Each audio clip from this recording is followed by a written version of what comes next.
So today we're going to be talking about units of non-standard measurement. Does anybody know what that is? No. Okay, so let me show you some things and then you tell me if you can figure it out. So if I measure this Clorox bottle with a tape measure, okay, so I'm going to go from the top to the bottom, it's about 8 inches long, okay? But if I take this same Clorox bottle and I decide that my unit is going to be markers, and I measure from the bottom all the way to the top, it's about a marker and a half long. What do you think would be the non-standard way of doing things, or the non-ruled way to measure this bottle? The markers. The markers, good. Okay, here's my next question. What if I said, well, now I want to take this Clorox bottle and I want to measure it with these Q-tips. Can I do that? Yes. Okay, so I'm going to go end to end and I'm going to measure the Clorox bottle, lining up the Q-tips all the way to the top. That's about 2.5. Okay. Okay, so if I measure the same thing but with different objects, can I still do that and have people understand what I'm doing? Yes. Okay, but what is the most important part? Because if I gave it back to you without you telling you that I used Q-tips, you would get a different answer than me, right? Yes. So what do we need to always remember to do when we use non-standard and standard measurement? To put the units. To put the units. Okay, so now we are going to look at some ways to measure and some ways that you shouldn't measure. So if I take the markers, tell me if I'm doing this correct. This Clorox bottle is about 1 marker long. No. Why not? There's a marker on there. It's not at the bottom and it's not at the top. Oh, okay, so what if I do it like this? So kind of 2. No, there's still space between the 2 markers. Oh, okay, so what you're telling me is I need to go from the very top to the very bottom with no space in between. Yes. Okay, so that's how we measure something, gotcha.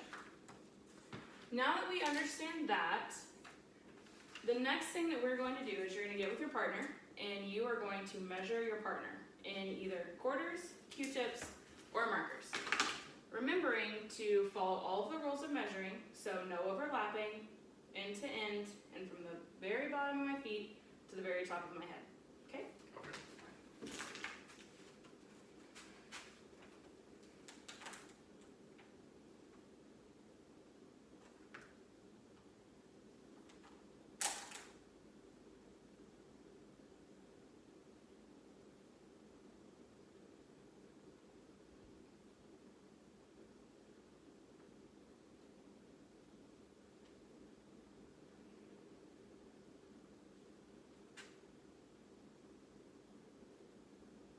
Twelve markers.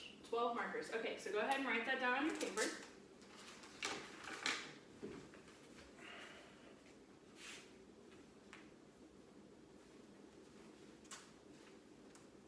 Good. So what is one thing that you know that you remember to do using your markers when you were measuring these? Make sure that they were end to end. Good. Okay, anything else you can think of? Making sure I held them on the same spot on your body as I moved the next one. Okay, I'm looking for something else. You went from the very Bottom to the very top. Good. Okay, so now what you're going to do is something a little bit different. So you're still going to have your choice of markers, Q-tips, or quarters, okay? And you are going to draw a picture and you're going to hand it to your partner and you're going to switch. You're not going to measure it for him, you're just going to draw, and you need to know the measurement, but they don't, okay? So you draw something that you're going to hand to your partner and they're going to measure it and you're going to see if you get the right answer, okay?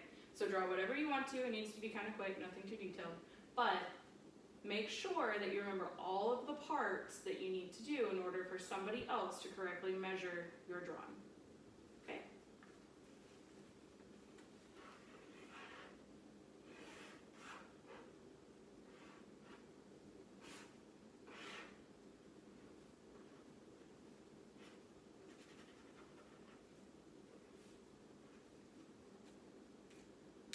You done? you and I are gonna trade. Okay? Now you measure mine and I'll measure yours. Remember, you have the quarters, the Q-tips, or the markers to choose from. And I already know the measurement, but I need you to tell me what it is.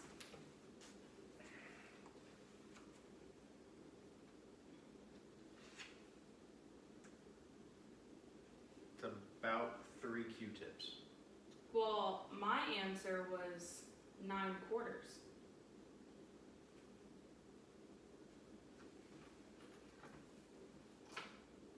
But did you know that from my picture?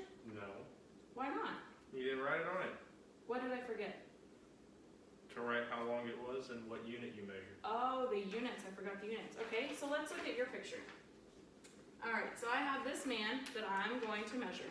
And I think that you used quarters. So I'm going to measure your man in quarters.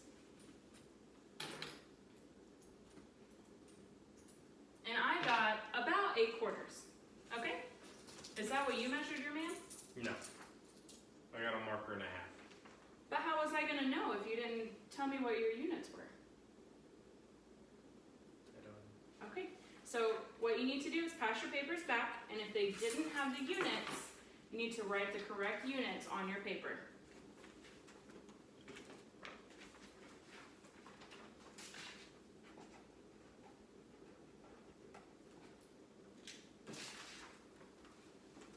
Okay, and when you figure that out, trade it back, and then it's going to be your partner's turn to correctly measure it again.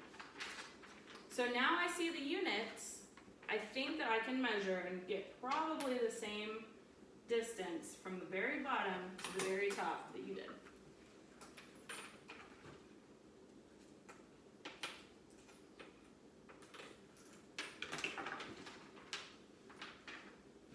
Yes.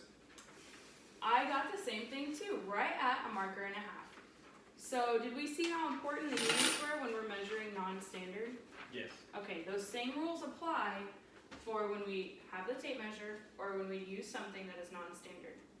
So to wrap everything up, what do you think that the most important thing to write on your measurement is? The unit. The units, because when you hand it to somebody else and you measured in markers, but I measured in quarters, we're gonna get something very different, correct? Yes. So let's make a sentence structure line and list out our steps. So first, what did you do? Whenever I gave you your picture to measure, what was the first thing that you did? I looked at what units you used. Ooh, good. Okay, so you saw your object and then you figured out what units you were going to use. Then? Grabbed the unit that I used and I put it end to end from top to bottom, or bottom to top. Okay, not overlapping and from the very top to the very bottom. I like it. Next?